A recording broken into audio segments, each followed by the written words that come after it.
പ്രിയപ്പെട്ട സുഹൃത്തുക്കളെ, സഹോദരന്മാരെ, സഹോദരിമാരെ, സഖാക്കളെ, ഇവിടെ ഇരിക്കുമ്പോൾ ഞാൻ ഓർക്കാൻ ശ്രമിക്കുകയായിരുന്നു. ഈ കോഴിക്കോട്ട് എത്രയെത്ര വേദികളിൽ കലാനാഥൻ മാഷുമൊത്ത് ഞാൻ പങ്കെടുത്തിട്ടുണ്ടെന്ന്. എളുപ്പത്തിൽ എണ്ണി തിട്ടപ്പെടുത്താൻ എനിക്കായില്ല. അത്രയേറെ സന്ദർഭങ്ങളിൽ ഒരുപാട് വിഷയങ്ങൾ കേന്ദ്രീകരിച്ചുകൊണ്ട് നടന്ന ആശയവിനിമയങ്ങളിൽ, ചർച്ചകളിൽ, സംവാദങ്ങളിലെല്ലാം മാഷുടെ കൂടെ ഞാൻ പങ്കെടുത്തിട്ടുണ്ട്. ഞാനൊരു മുഴുസമയ കമ്മ്യൂണിസ്റ്റ് പാർട്ടി പ്രവർത്തകനാണ്. പ്രധാനമായും എൻ്റെ പ്രവർത്തന മേഖല പാർട്ടി പ്രവർത്തന മേഖലയാണ്. പക്ഷേ യുക്തിവാദി പ്രസ്ഥാനത്തെ ഞങ്ങളെപ്പോഴും സ്വന്തമായി കണ്ടിട്ടുണ്ട്, ശത്രുവായി കണ്ടിട്ടില്ല. ചില വിഷയങ്ങളിൽ വ്യത്യസ്ത വീക്ഷണങ്ങൾ ഉണ്ടായിട്ടുള്ളപ്പോഴും ആ വീക്ഷണങ്ങൾ ചിലപ്പോൾ അങ്ങോട്ടും ഇങ്ങോട്ടും കൈമാറിയപ്പോഴും യുക്തിവാദ രംഗത്തുള്ള കലാനാഥൻ മാഷുടെ സഖാക്കളും നേതാക്കന്മാരുമായി ഞങ്ങൾ സൂക്ഷിച്ച ബന്ധം സഖാക്കൾ, സുഹൃത്തുക്കൾ തമ്മിലുള്ള ബന്ധമാണ്. കമ്മ്യൂണിസ്റ്റ് പാർട്ടിയുടെ ഒട്ടേറെ സഖാക്കൾ കേരളത്തിൻ്റെ എല്ലാ ഭാഗത്തും യുക്തിവാദി സംഘത്തിൻ്റെ പ്രവർത്തകന്മാരാണ്. ആ പ്രവർത്തനത്തിൽ അവർ പങ്കെടുക്കുന്ന കാരണത്താൽ കമ്മ്യൂണിസ്റ്റ് പാർട്ടി ഒരിക്കലും അവരെ വിലക്കിയിട്ടില്ല. നാളെയും വിലക്കില്ല, ഇന്നലെ വിലക്കിയിട്ടില്ല. ആ പാരസ്പര്യം ഉണ്ടാകണം കമ്മ്യൂണിസ്റ്റ് പാർട്ടിയും യുക്തിവാദി പ്രസ്ഥാനവും തമ്മിലുള്ള കാഴ്ചപ്പാടോടുകൂടിയാണ് എപ്പോഴും ഞങ്ങൾ മുന്നോട്ട് പോയിട്ടുള്ളത്. ഇംഗ്ലീഷിൽ ഒരു പ്രയോഗമുണ്ട്, മലയാളത്തിലുമുണ്ടത്, present tense and past tense. Present tense വർത്തമാനകാലമാണ്, പാസ്റ്റ് ടെൻസ് ഭൂതകാലമാണ്. കലാനാഥൻ മാഷെപ്പറ്റി പറയേണ്ടത് നിർബന്ധമായിട്ടും പാസ്റ്റ് ടെൻസിലാകാൻ പാടില്ല. മാഷെപ്പറ്റി പറയേണ്ടത് പ്രസൻറ്റ് ടെൻസിലും ഫ്യൂച്ചർ ടെൻസിലുമാകണം. വർത്തമാനകാലത്തിൻ്റെയും ഭാവികാലത്തിൻ്റെയും ആശയങ്ങളെയും ചിന്തകളെയും പ്രസരിപ്പിക്കാനാണ് മാഷ് എന്നും ജാഗ്രതപ്പെട്ടത്. ഒരു രംഗത്ത് മാത്രമല്ല, എല്ലാ രംഗത്തും മാഷ് യുക്തിചിന്തയെ ഒരു ദീപശിഖയെപ്പോലെ കയ്യിൽ കത്തിച്ചു പിടിച്ചു. ആ പ്രഭാവലയത്തിലേക്ക് ഒരുപാട് പേരെ മാഷ് ആകർഷിച്ചു. ആരുമായും മാഷ്ക്ക് സംവാദം നടത്താൻ മടിയുണ്ടായിരുന്നില്ല. നിസ്സാരനായ ഒരാളായാലും EMS നമ്പൂതിരിപ്പാടായാലും കലാനാഥൻ മാഷ് സംവാദങ്ങളിൽ നിലപാടുകളെ മൂർച്ച കൂട്ടി കൈമാറിയ വക്താവാണെന്ന് എല്ലാവർക്കും അറിയാം. മാഷ് ഇപ്പോൾ ഉണ്ടായിരുന്നെങ്കിൽ എനിക്കുറപ്പാണ്, ഇവിടെ അല്ലെങ്കിൽ അവിടെ, അല്ലെങ്കിൽ ഇവിടെ എവിടെ ഇരുന്നാലും മാഷിൻ്റെ കയ്യിലൊരു പാഡുണ്ടാകും, റൈറ്റിംഗ് പാഡ്, ഒരു പേനയും ഉണ്ടാകും.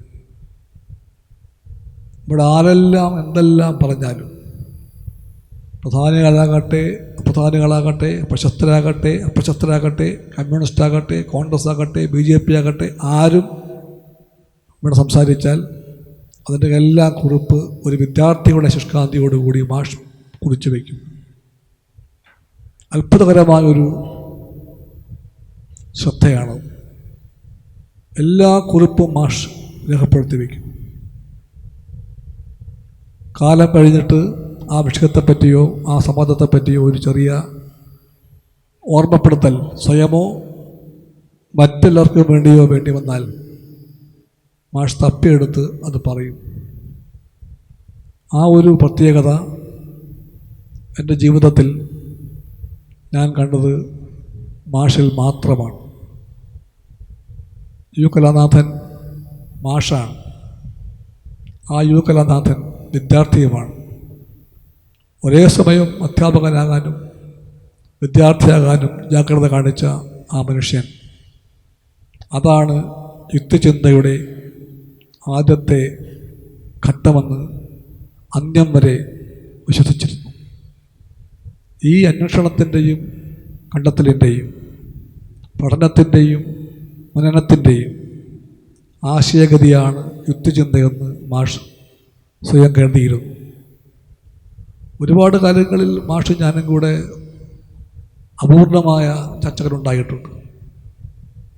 ആ ചർച്ചകൾ പൂർത്തിയായിട്ടില്ല.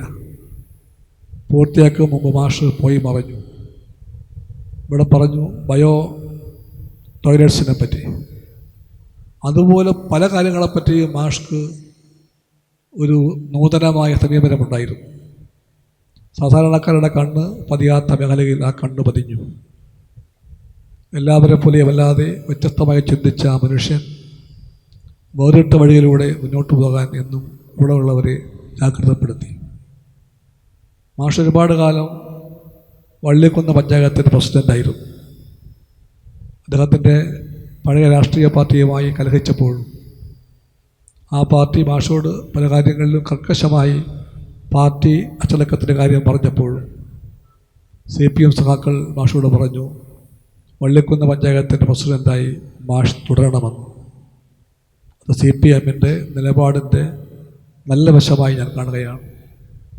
വെറും പാർട്ടി അച്ചടക്കത്തിൻ്റെ ഒരു വടിയെടുത്ത് നിന്നിരുന്നെങ്കിൽ വേണമെങ്കിൽ കലാനാഥൻ മാഷോട് അന്ന് CPMന് പറയാമായിരുന്നു, പാർട്ടി നിങ്ങളെ പ്രസിഡൻ്റാക്കിയെങ്കിൽ ആ പാർട്ടി പറയുന്നു നിങ്ങൾ പ്രസിഡന്റ് സ്ഥാനത്ത് നിന്ന് മാറണമെന്ന് പറഞ്ഞാൽ എനിക്കുറപ്പാണ് 2 വട്ടം ചിന്തിക്കാതെ മാഷ് അത് ചെയ്യുമായിരുന്നു. ഒരു പദവിയും മാഷ്ക്ക് വലുതല്ല. യുക്തിവാദി പ്രസ്ഥാനവും യുക്തിചിന്തയും ആണ് ഏറ്റവും വലുതെന്നും അതിന് താഴെയാണ് ബാക്കിയെല്ലാം ഒന്നും കരുതിയ മാഷ് ആ ഘട്ടമുണ്ടായിരുന്നെങ്കിൽ എനിക്കുറപ്പാണ് പദവികൾ വേണ്ടെന്ന് വെച്ചുകൊണ്ട് മാഷ് പ്രസ്ഥാനത്തെ ചേർത്ത് പിടിക്കുമായിരുന്നു. അവിടെ ഞാൻ CPMനോട് നന്ദി പറയുകയാണ്. CPM അവിടെ ആ കടുംപിടുത്തം കാണിച്ചില്ല. മാഷോട് CPM സ്നേഹപൂർവ്വം പറഞ്ഞു, തുടരാൻ പറഞ്ഞു.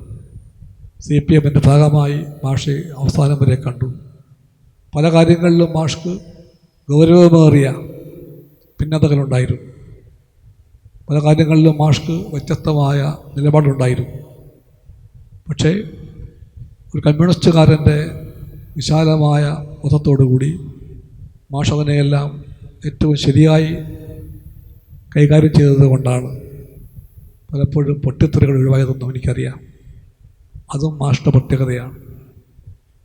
ഞാൻ അതിനപ്പുറത്തേക്ക് ഇപ്പോൾ പോകുന്നില്ല. മാഷുണ്ടായിരുന്നെങ്കിൽ ചിലപ്പോൾ ഞാൻ പറയാൻ ബാക്കി വച്ച കാര്യങ്ങൾ മാഷ് തന്നെ പറയുമായിരുന്നുവെന്ന് എനിക്കുറപ്പാണ്. എനിക്ക് വേറെ ആ കരുത്തെപ്പറ്റി അധികം പറയാൻ ഇപ്പോൾ താല്പര്യമില്ല. കലാനാഥൻ മാഷ് യുക്തിചിന്തയെപ്പറ്റിയുള്ള സമീപനങ്ങളിൽ, യുക്തിവാദത്തിൻ്റെ ശാസ്ത്രീയതയെപ്പറ്റിയുള്ള നിലപാടുകളിൽ കാണിച്ച വ്യക്തതയെപ്പറ്റി ഒരു വാക്ക് പറയാൻ എനിക്ക് താല്പര്യമുണ്ട്.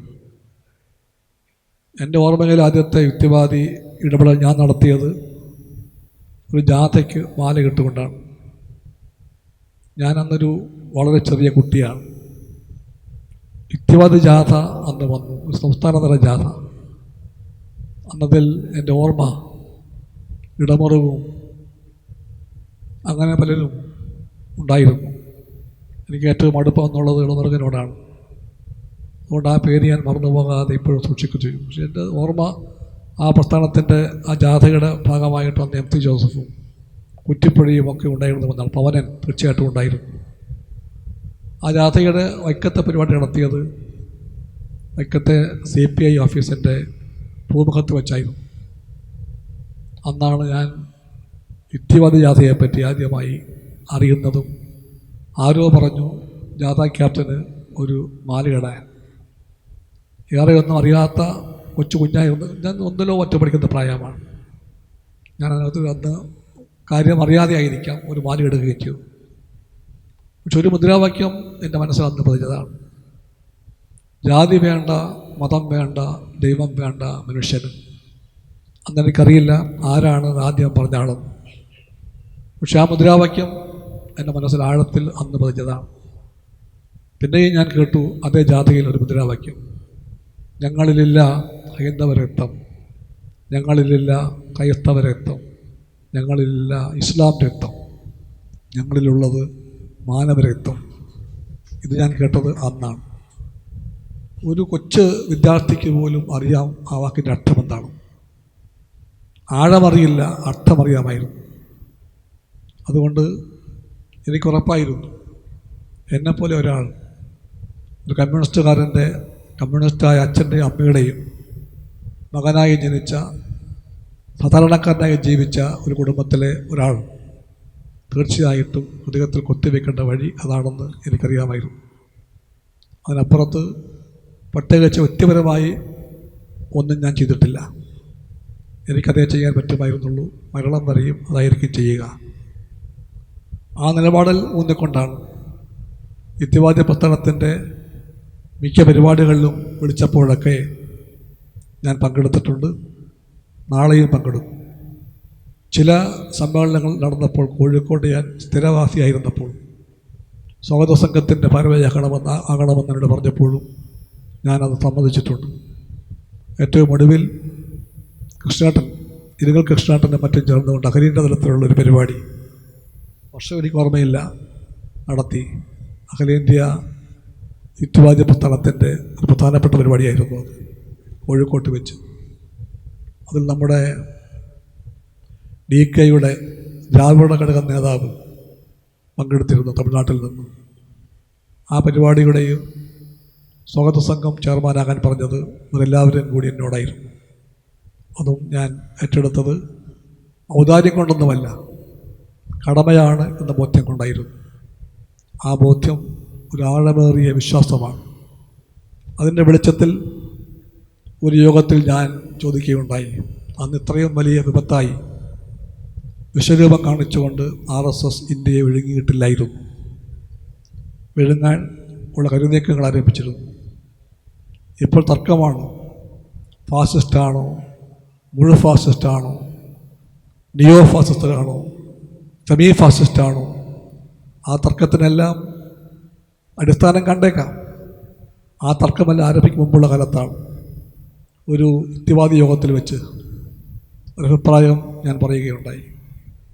അഭിപ്രായം ഇതായിരുന്നു: യുക്തിവാദി പ്രസ്ഥാനം മതവിശ്വാസികളുമായി ആരോഗ്യപരമായ സംവാദം ആരംഭിക്കണം എന്ന് ഞാൻ പറഞ്ഞു. ശത്രുക്കളെപ്പോലെ കണ്ടുകൊണ്ട് ഭൗതികവാദം അംഗീകരിക്കാത്ത അമ്പലത്തിലും പള്ളിയിലും പോകുന്ന വിശ്വാസികളായ ആൾക്കാരോട് മുൻകാലങ്ങളിലേതുപോലെ യുക്തിവാദി പ്രസ്ഥാനം അകൽച്ച കാണിക്കാൻ പാടില്ല. അവരുമായി അടുപ്പം കാണിക്കണം. എന്തുകൊണ്ടെന്നാൽ മുഖ്യ വിപത്ത് ഇപ്പോൾ അവരല്ല. അവരേക്കാൾ വിഷം പുറ്റിയ, അവരേക്കാൾ ഭീകരമായ ആപത്തുമായി തീവ്ര വർഗീയ ഭ്രാന്ത്, തീവ്ര മതഭ്രാന്ത്, തീവ്ര ഫാസിസ്റ്റ് ഭ്രാന്ത് എല്ലാം ശക്തി പ്രാപിക്കുമ്പോൾ വളർന്നു വരേണ്ട സമരനിരയിൽ യുക്തിവാദികൾ മാത്രം പോരാ, ഭൗതികവാദികൾ മാത്രം പോരാ. ആ സമരനിരയിൽ നിഷ്കളങ്കരായ മതവിശ്വാസിക്കും ഇടം വേണമെന്നായിരുന്നു ഞാൻ പറഞ്ഞത്. ഞാൻ ഓർത്തത് കലാനാഥൻ മാഷ് ആ വാദഗതിയെ ഖണ്ഡിക്കുമെന്നായിരുന്നു. പക്ഷേ മാഷ് ഖണ്ഡിച്ചില്ല. മാഷ് അതിനെ ശരിവെച്ചു. മാഷ് പറഞ്ഞു, ശരിയാണ്, ഇത്രയും ആപത്കരമായ രീതിയിൽ വർഗീയ തീവ്രവാദം വളർന്നു വരുമ്പോൾ, ആ വർഗീയ തീവ്രവാദികൾ മതത്തെ എല്ലാത്തരം ഭ്രാന്തിൻ്റെയും അടിസ്ഥാനമാക്കി മാറ്റുമ്പോൾ, വിശ്വാസങ്ങളെ വഴിമാറ്റിക്കൊണ്ടുപോകാൻ നീക്കമുണ്ടാകുമ്പോൾ, വിശ്വാസികളോട് യുക്തിവാദികൾ ഡയലോഗിന് പോകണം, സംവാദം നടത്തണം. എന്നിട്ട് ഈ കെണിയിൽപ്പെട്ടു പോകാതെ അവരെ ശരിയുടെ ഭാഗത്തേക്ക്, യുക്തിവാദത്തിലേക്കല്ല, തീവ്ര മതഭ്രാന്തിൻ്റെ ഭാഗത്തേക്ക് പോകാതെ അവരെ രക്ഷിക്കാനും നടപടികൾ നടത്താനും കഴിയുമോ എന്ന് ചിന്തിക്കാൻ യുക്തിവാദികൾക്ക് കഴിയണമെന്ന് അദ്ദേഹം പറയുകയുണ്ടായി. അതാണ് ഞാനും പറഞ്ഞത്. ആ വാദഗതിക്ക് ഇന്ന് സ്ഥാനം കൂടുതലാണ്, പ്രസക്തിയേറെയാണ്. കാരണം എല്ലാ തരത്തിലും നമുക്കറിയാം, സകല മതങ്ങൾക്കുള്ളിലും ദൈവമെന്ന് പരിങ്ങല്ലാണ്. എല്ലാ മതങ്ങളുടെയും കേന്ദ്രബിന്ദു ദൈവമാണല്ലോ. ദൈവത്തെ ചൂണ്ടാതെ, ദൈവത്തെ പറയാതെ, ദൈവത്തെ കേന്ദ്രീകരിക്കാതെ ഒരു മതവും ലോകത്തുണ്ടായിട്ടില്ല. പക്ഷേ ആ എല്ലാ മതങ്ങൾക്കുള്ളിലും ദൈവം ഇന്ന് പരുങ്ങലിലാണ്. ദൈവത്തെ മതത്തിൻ്റെ പുതിയ മേലാളന്മാർ മാനിക്കുന്നില്ല. ദൈവത്തിൻ്റെ സ്ഥാനം മതങ്ങൾക്കുള്ളിൽ നിമിഷം പ്രതി കുറഞ്ഞുകൊണ്ടേയിരിക്കുന്നു. മതങ്ങൾക്കുള്ളിൽ നിന്ന് ദൈവം കുടിയിറക്കപ്പെടുമ്പോൾ ദൈവത്തെ കുടിയിറക്കിയ ആ കസേരയിലേക്ക് ആരെയാണ് മതങ്ങൾ ആനയിക്കാൻ പോകുന്നതെന്ന് നമുക്കിപ്പോഴറിയാം. അത് പിശാചിനെയല്ല, പിശാചിനേക്കാൾ ആസുരമായ പണത്തിനെയാണ്. ആസുരമായ ആ പണക്കുതിയാണ്, ലാഭാർത്ഥിയാണ്, എങ്ങനെയും പണമുണ്ടാക്കാൻ വേണ്ടിയുള്ള നിലയ്ക്കാത്ത കൊതിയാണ് ഈ നാടിനെ ഇന്നിപ്പോൾ രാസലഹരിയുടെ ആഴങ്ങളിലേക്ക് എടുത്തെറിഞ്ഞത്. രാസലഹരി എന്ന് പറയുന്നത് ഒരു സ്വഭാവദൂഷ്യം മാത്രമല്ല, കുറേ ചെറുപ്പക്കാർക്ക് പറ്റിയൊരു മാർഗഭ്രംശം മാത്രമല്ല അത്. അതിന് പുറകിൽ വലിയ ധനമോഹമുണ്ട്, വമ്പിച്ച ശക്തികളുണ്ട്, പണാധിപത്യത്തിൻ്റെ ഏറ്റവും വലിയ വിഷവിത്തുകളുണ്ട്. അവർക്കെല്ലാം കിട്ടുന്ന നാനാഭാഗത്തുമുള്ള രാഷ്ട്രീയ പിന്തുണയുണ്ട്. അതൊരു വലിയ നെറ്റ്വർക്കാണ്, ലോകവ്യാപിയാണ് അതിൻ്റെ ശൃംഖലകൾ. ആ നീരാളി കൈകൾ ലോകത്തെവിടെയുമുണ്ട്. ആ നീരാളി ഇന്നിപ്പോൾ അതിൻ്റെ പ്രവർത്തന മേഖലയുടെ ഒരു പുതിയ കേന്ദ്രമായി കേരളത്തെ കണ്ടെത്തി കഴിഞ്ഞു. വർഷങ്ങൾക്കപ്പുറം ഇത് പഞ്ചാബിലുണ്ടായിരുന്നു, ലോകത്തെ പല ഭാഗത്തുമുണ്ടായിരുന്നു. രാജ്യങ്ങൾ ചിലതറിയപ്പെടുന്നത് ഈ പേരിലാണ്. കൊക്കൈൻ അതുപോലെ രാസവസ്തുക്കളുടെ തലസ്ഥാനമായി വിളിക്കപ്പെട്ട രാജ്യമാണ് ഒരു കാലത്ത് കൊളംബിയ. ഒരു കൊച്ചു ടൈനി കൺട്രിയാണത്, ചെറിയ രാജ്യം. കൊളംബിയ അതിൻ്റെ കേന്ദ്രമായിരുന്നു. ഭരണകൂടങ്ങളെ ഡ്രഗ് മാഫിയ നിയന്ത്രിച്ച രാജ്യമാണത്. ആര് ഭരിക്കണം, ആര് ഭരിക്കേണ്ട, തിരഞ്ഞെടുപ്പിൽ ആര് ജയിക്കണം, ആര് തോൽക്കണം, ഇതെല്ലാം വലിയ മയക്കുമരുന്ന് മാഫിയ തീരുമാനിച്ച രാജ്യമാണ് ഈ പറയുന്ന കൊച്ചു രാജ്യം കൊളംബിയ. പല രാജ്യങ്ങളിലും അങ്ങനെ തന്നെയായിരുന്നു കാര്യങ്ങൾ. പക്ഷെ അപ്പോഴെല്ലാം നാം കരുതി ഇന്ത്യ ആ വഴിക്ക് പോകില്ല എന്ന്. അന്ധവിശ്വാസമാണത്, തെറ്റായ ധാരണയാണത്. ഇന്ത്യയും ആ വഴിക്കുള്ള യാത്രയിലാണിപ്പോൾ. നമ്മളെല്ലാം ഊറ്റം കൊണ്ട കേരളത്തിൽ, പ്രബുദ്ധതയിൽ ഒന്നാം സ്ഥലം നേടിയ കേരളത്തിൽ നാം ഇന്ന് കാണുന്ന രാസലഹരി വിപത്തിൻ്റെ പുറകിൽ ഈ ആപത്തിൻ്റെ ആഗോള ശക്തികൾ തീർച്ചയായിട്ടുമുണ്ട്. അതിൻ്റെ പുറകിൽ പണത്തിൻ്റെ ആർത്തിയുണ്ട്, രാഷ്ട്രീയ സ്വാധീനമുണ്ട്, ലോകജീവിയായ ബന്ധങ്ങളുണ്ട് എന്നറിഞ്ഞുകൊണ്ട് വേണം സമൂഹമാകെ ആ വിപത്തിനെ ചെറുക്കാൻ വേണ്ടി ഒന്നിച്ചണിനിരക്കേണ്ടത്. ആ സമരത്തിൽ രാഷ്ട്രീയ പാർട്ടികൾ, യുക്തിവാദി പ്രസ്ഥാനം, മതസംഘടനകൾ എന്ന് വേണ്ട ആരെല്ലാം മനുഷ്യന് വേണ്ടി നിലകൊള്ളുന്നു എന്ന് അവകാശപ്പെടുന്നുണ്ടോ അവരെല്ലാവരും ഒന്നിക്കാൻ വേകാൻ പാടില്ല. ഒന്നിച്ചില്ലെങ്കിൽ തലമുറകൾ നശത്തിലേക്ക് വീഴും. നമ്മുടെ മക്കൾ രക്ഷപ്പെടാനാകാത്ത വിധം വിപത്തിൽപ്പെട്ടു പോകും. ജീവിതങ്ങളാകെ തകർന്നു പോകും. ഞാൻ എണ്ണി പറയുന്നില്ല. അമ്മയെ, അമ്മമ്മയെ, അനിയനെ എല്ലാം കൊല്ലുന്ന കൊച്ചു ചെറുപ്പക്കാർ, കൂട്ടുകാരിയെ കൊല്ലുന്ന കാമുകന്മാർ, ഭാര്യയെ കൊല്ലുന്ന ഭർത്താക്കന്മാർ, മാതാപിതാക്കളെ കൊല്ലുന്ന മക്കൾ, സുഹൃത്തുക്കൾ തമ്മിലുള്ള നിരന്തരമായ ഏറ്റുമുട്ടലുകൾ, ബസ് സ്റ്റാൻഡിലും ക്ലാസ് മുറിയിലും അവർ അങ്ങോട്ടും ഇങ്ങോട്ടും അടിക്കുന്നു, കൊല്ലുന്നു. ഇതെല്ലാം വായിക്കുന്ന വാർത്തകൾ വെറും വാർത്തയല്ല. നാം കടന്നു പോകുന്ന വഴിയിലെ ഇന്നത്തെ അവസ്ഥയെപ്പറ്റിയുള്ള കണ്ണു തുറക്കേണ്ട സത്യങ്ങളാണെന്ന് തിരിച്ചറിഞ്ഞുകൊണ്ട് അവയെപ്പറ്റി നാം പഠിക്കാൻ ശ്രമിക്കുമ്പോൾ തീർച്ചയായിട്ടും നാം മനസ്സിലാക്കുന്നുണ്ട്, ഇന്ന് ഒരു പുതിയ മതം പറന്നിരിക്കുന്നു. ഒരു പുതിയ മതം, ഹിന്ദുവോ ക്രിസ്ത്യാനിയോ മുസൽമാനോ ഒന്നുമല്ല മതം. ആ മതത്തിൻ്റെ പേര് ആർത്തി എന്നാണ്. ആർട്ടി എന്ന പുതിയ മതം വന്നിരിക്കുന്നു. ആ മതമാണ് നമ്മളീ പറയുന്ന കോർപ്പറേറ്റ് കൊള്ളയുടെ മതം, കോർപ്പറേറ്റ് തമ്പ്രാക്കൾ നയിക്കുന്ന മതം. ആർട്ടി എന്ന മതത്തിന് ദൈവം വേണം. ആ ദൈവത്തിൻ്റെ പേര് പണമെന്നാണ്. കുറച്ചുകൂടെ കൃത്യമായി പറഞ്ഞാൽ ലാഭം എന്നാണ്. ലാഭം ദൈവമാകുന്നു, ആർത്തി മതമാകുന്നു എങ്കിൽ ആരാണ് ദേവാലയം? എന്താണ് ദേവാലയം? ദേവാലയം കമ്പോളമാണ്. കമ്പോളം ദേവാലയമായി മാറുമ്പോൾ, ആർത്തി മതമാകുമ്പോൾ, ലാഭമോഹം പണം ദൈവമാകുമ്പോൾ, സത്യം പറഞ്ഞാൽ എല്ലാ മതങ്ങളും സ്വയം ജാഗ്രത പാലിക്കണം. അല്ലെങ്കിൽ മതങ്ങൾ തന്നെ അപകടത്തിലാകും. മതങ്ങളെ രക്ഷിക്കാൻ ആരുണ്ടെന്ന് ചോദിച്ചാൽ രക്ഷിക്കാൻ മതവിശ്വാസിക്ക് മാത്രം ഇന്ന് കഴിയാത്ത അവസ്ഥയിൽ മതങ്ങൾ അപകടത്തിലാണ്. ഈ സത്യം നമുക്ക് പറയാൻ കഴിയണം. ഏറ്റവും ശരിയായും ശാസ്ത്രീയമായും യുക്തിചിന്തയിലൂന്നിയും ഇത് പറയാൻ കഴിയുക നമുക്കായിരിക്കും. ആരോട്? മതവിശ്വാസിയോട്. അവരാണ് ഭൂരിപക്ഷം പേർ. അവരാണ് സമൂഹത്തിൽ എണ്ണത്തിൽ ഏറ്റവും കൂടുതൽ. അവരോട് മതം നേരിടുന്ന ഈ പുതിയ പ്രതിസന്ധി, അത് വിശ്വാസ പ്രതിസന്ധിയാണ്. അത് ഇക്കാലത്തെ മതങ്ങളുടെ ഒരു ദാർശനിക പ്രതിസന്ധിയുമാണ്. ഈ വിശ്വാസ ദാർശനിക പ്രതിസന്ധിയിൽപ്പെട്ട് മതം ഉഴറുമ്പോൾ മതവിശ്വാസി പഴയ യാഡ്സ്റ്റിക്സുമായി അളവുകോലുമായി ദൈവത്തെയും മതത്തെയും അളക്കാൻ പോയാൽ അവർക്ക് ഉത്തരം കണ്ടുപിടിക്കാനാകില്ല എന്ന് അവരോട് സ്നേഹപൂർവ്വം പറയാൻ നമുക്ക് സാധിക്കണം. അതിനാവശ്യമായ ഒരു ആശയ ചർച്ചയുടെ തലങ്ങളുണ്ടാകണം. അതിനുവേണ്ടിയുള്ള വേദികളിലേക്ക് അവരെ നാം കണ്ടുപിടിക്കണം, കൂട്ടിക്കൊണ്ടുവരണം. അങ്ങനെ നമുക്കൊരു വിശാലമായ സമരനിര വേണം. എല്ലാത്തിനെയും വിഴുങ്ങാൻ വരുന്ന, അതിനുവേണ്ടി മതങ്ങളെ തന്നെ ചവിട്ടിമതിക്കുന്ന, ദൈവത്തെ ചവറ്റുകൊട്ടയിലേക്ക് എറിയുന്ന താല്പര്യങ്ങളെയെല്ലാം ചോദ്യം ചെയ്യാൻ ഒരു വലിയ ജനകീയ പ്രസ്ഥാനം ശക്തി പ്രാപിക്കണം. നാം കണ്ടതാണ് കുംഭമേളയെപ്പറ്റി. എന്തായിരുന്നു അതിൻ്റെ വിചാരണ കോലാഹലങ്ങൾ. തണുപ്പുള്ള വെളുപ്പാൻ കാലത്ത് പ്രധാനമന്ത്രി പോയി പ്രയാഗ്രാജിൽ മുങ്ങിക്കുളിക്കുന്നു. ലോകം മുഴുവനും അത് കാണിക്കുന്നു.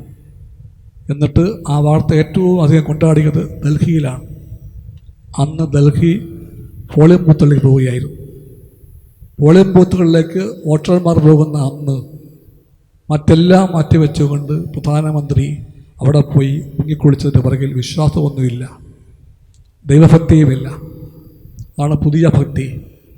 പുതിയ ഭക്തിക്ക് അധികാരത്തിൻ്റെ പാതയിൽ ഒരു വലിയ സ്ഥാനമുണ്ട്. പുതിയ ഭക്തിക്ക് വാണിജ്യപരമായ ഒരു തലമുണ്ട്. പുതിയ ഭക്തിയിലെ ഭക്തന്മാരാരും സ്വന്തം കടമകൾ പലപ്പോഴും ചെയ്യാറില്ല. ഈ മഹാഭക്തൻ ഇന്നേ വരെ ഒറ്റത്തവണ പോലും മണിപ്പൂരിലേക്ക് പോയിട്ടില്ല. ഇന്നേ വരെ കത്തിയെരിഞ്ഞ മണിപ്പൂർ, ജനങ്ങൾ തമ്മിൽ തല്ലി തലകീറുന്ന മണിപ്പൂർ, പണ്ടൊരിക്കൽ മനോഹരമായി നമ്മളെല്ലാം കണ്ട മണിപ്പൂർ, ആ മണിപ്പൂർ 1.5 കൊല്ലമാകുന്നു ഇപ്പോൾ. ഒരു കമ്മ്യൂണിസ്റ്റ് പാർട്ടി പ്രവർത്തകരായ ഞാൻ 4 വട്ടം പോയി മണിപ്പൂരിൽ ഇതിനകം. പക്ഷേ രാജ്യം ഭരിക്കുന്ന പ്രധാനമന്ത്രിക്ക് ഒറ്റത്തവണ പോലും അങ്ങോട്ട് പോകാൻ നേരമില്ല. പക്ഷേ ആ പ്രധാനമന്ത്രി വോട്ട് അധികാരം ആയിട്ട് ബന്ധപ്പെട്ട എല്ലാ സ്ഥലങ്ങളിലും പോയിട്ടുണ്ട്. അതാണ് ഈ മുങ്ങിക്കുളി. പിന്നെയും നമുക്കറിയാം, നമ്മുടെ രാജ്യം ഒരു സെക്യുലർ സ്റ്റേറ്റാണ്. നമ്മുടെ പ്രതിജ്ഞ അതായിരുന്നു. We the people of India എന്ന് പറഞ്ഞു. After having solemnly resolved to constitute India into a sovereign democratic secular എന്ന വാക്ക് ഓർത്ത് വയ്ക്കുക, സെക്യുലർ സോഷ്യലിസ്റ്റ് റിപ്പബ്ലിക് എന്ന് പറഞ്ഞുകൊണ്ടാണ് നമ്മുടെ പ്രിയാമ്പിൾ ഓഫ് ദ ഭരണഘടന ആരംഭിക്കുന്നത്. അത് പറഞ്ഞ നാട്ടിലെ ഭരണം തീർച്ചയായിട്ടും സെക്യുലറാണ്, അങ്ങനെ ആയിരിക്കണം. ഈ സെക്യുലർ രാജ്യത്തിൻ്റെ പ്രധാനമന്ത്രി നമ്മൾ കണ്ടു ഒരു ക്ഷേത്രത്തിൻ്റെ പ്രാണപ്രതിഷ്ഠാ വേദിയിലെ മുഖ്യ പൂജാരിയായിട്ട് മാറി. അധികാരമുണ്ടോ പ്രധാനമന്ത്രിക്ക് ചെയ്യാൻ? ഇതൊരു തിയോക്രാറ്റിക് സ്റ്റേറ്റ് അല്ല, മതരാഷ്ട്രമല്ല. ഇതിപ്പോഴും മതരാഷ്ട്രമാക്കാൻ മുഖം കാണും ആർക്കെങ്കിലുമല്ല. ഫാസിസ്റ്റാക്കാൻ അവർക്കാണ് കൊതി. തിയോക്രാറ്റിക് സ്റ്റേറ്റാക്കി ഇന്ത്യയെ മാറ്റുവാൻ വേണ്ടി അവർ നിൽക്കുന്ന കരുക്കളെപ്പറ്റി ബോധ്യമുള്ളത് കൊണ്ടാണ് ഞാൻ വിശ്വസിക്കുന്ന പാർട്ടി പറയുന്നത് ഇതൊരു ഫാസിസ്റ്റ് നീക്കമാണ്. അവിടെ നിയോ ഫാസിസം, സെമി ഫാസിസം, പകുതി ഫാസിസം എന്നൊക്കെ പറയാൻ ഞങ്ങളില്ല. ഈ വഴിക്കുള്ള നീക്കം ഫാസിസ്റ്റ് നീക്കമാണ്. അതിനെപ്പറ്റിയുള്ള സമരത്തിന് അതുകൊണ്ട് പൊതുവായ വിശാലമായ തലം വേണം. തർക്കത്തിനും വഴക്കിനും പോകാൻ വേണ്ടിയല്ല പറയുന്നത്, അതല്ല ആവശ്യം. പക്ഷേ നാം കണ്ട കാഴ്ച അതാണ്. ഇന്ത്യയിലെ സെക്യുലർ ഇന്ത്യയിലെ പ്രധാനമന്ത്രി നേരെ പോയത് ഇങ്ങോട്ടാണ്, അയോധ്യയിലേക്ക് പോയി. പള്ളി പൊളിച്ച അതേ സ്ഥാനത്ത് പണിത ഒരു അമ്പലത്തിൻ്റെ പ്രതിഷ്ഠയ്ക്ക് വേണ്ടി പോയതാണ്. അതാണ് പോലും പ്രാണപ്രതിഷ്ഠ. പ്രാണപ്രതിഷ്ഠയിൽ നമ്മൾ കണ്ടത് സെക്കുലർ നാടിൻ്റെ പ്രധാനമന്ത്രി മുഖ്യ പൂജാരിയായി. പൂജാരിമാർ ഉണ്ടായിരുന്നു അവിടെ, പക്ഷെ കളത്തിൻ്റെ പുറത്തായിരുന്നു. പക്ഷെ ഒരാളെ കണ്ടില്ല നമ്മളവിടെ. അതാരാണെന്നറിയാമോ? ഇന്ത്യൻ രാഷ്ട്രത്തിലെ ഒന്നാമത്തെ സിറ്റിസൺ. ഭരണഘടന പറയുന്നത് ഒന്നാം സിറ്റിസൺ പ്രധാനമന്ത്രിയാണെന്നല്ല, പ്രസിഡൻ്റാണെന്നാണ്. ആ ഒന്നാം പൗരനെ നാം കണ്ടില്ല അവിടെ. രാഷ്ട്രപതിയെ അവിടെ കണ്ടില്ല. എന്തേ കണ്ടില്ല? രാഷ്ട്രപതി ആദിവാസിയാണ്, രാഷ്ട്രപതി സ്ത്രീയാണ്, രാഷ്ട്രപതി വിധവയാണ്. ഇത് മൂന്നുമാണെങ്കിൽ രാഷ്ട്രപതി വേണ്ട, രാഷ്ട്രപതി പുറത്ത്. ഇതാണ് ഇന്ത്യയുടെ അവസ്ഥ. ഈ അവസ്ഥയെല്ലാം പറയുന്നു ഈ പോക്ക് മുസോളിനിയും ഹിറ്റ്ലറും കാണിച്ച വഴിയാണ്. അവരെല്ലാം വിശ്വാസങ്ങളെ ഈ വഴിക്ക് കൂട്ടുപിടിച്ചവരാണ്. അവർക്കെല്ലാം വേണ്ടത് വംശീയ മേധാവിത്വവാദത്തെ രാഷ്ട്രീയ അധികാരത്തിൻ്റെ ചവിട്ടുപടിയാക്കലായിരുന്നു. അവരെല്ലാം കോർപ്പറേറ്റ് ലാഭത്തിന് വേണ്ടിയുള്ള നീക്കങ്ങൾക്ക് കുടപിടിച്ചവരാണ്. അതിനുവേണ്ടി സ്വയം വിൽപ്പന നടത്തിയവരാണ്, സ്വയം വിറ്റവരാണ് അവരെല്ലാവരും. ആ ഹിറ്റ്ലർ വഴിയാണ്, ആ മുസോളിനി വഴിയാണ് വാസ്തവത്തിൽ ഇന്ത്യയിലെ RSS നയിക്കുന്ന ഗവൺമെൻറ് പോകുന്ന വഴിയെന്ന് നാം കാണുന്നുണ്ട്. ഈ ചുറ്റുപാടിൽ രാഷ്ട്രീയം മാത്രമല്ല, മതങ്ങളും അപകടത്തിലാകുമ്പോൾ മതവിശ്വാസികളുമായി ഇത്തരം കാര്യങ്ങളെ ചൊല്ലിയുള്ള ഒരു ആരോഗ്യകരമായ സംവാദത്തിനും ആശയ വിനിമയത്തിനും സാധ്യമായ തലങ്ങളിലെ യോജിപ്പിനും ശ്രമിക്കേണ്ട കാലമാണെന്ന് ഞാൻ വിശ്വസിക്കുന്നു. ആ ആശയമാണ് വർഷങ്ങൾക്കപ്പുറം കലാനാഥൻ മാഷുമായി ഞാൻ പങ്കിട്ടതെന്ന് ഓർത്തുകൊണ്ട് പുതിയ കാലത്ത് അത്തരം പങ്കിടലുകൾക്ക്, അത്തരം ചർച്ചകൾക്ക് ആവശ്യകത ഏറെയാണെന്ന് രേഖപ്പെടുത്തിക്കൊണ്ട് ഞാൻ എൻ്റെ വാക്കുകൾ ചുരുക്കുന്നു. ഈ യോഗം ഉദ്ഘാടനം ചെയ്യുന്നു. എല്ലാവർക്കും നമസ്കാരം.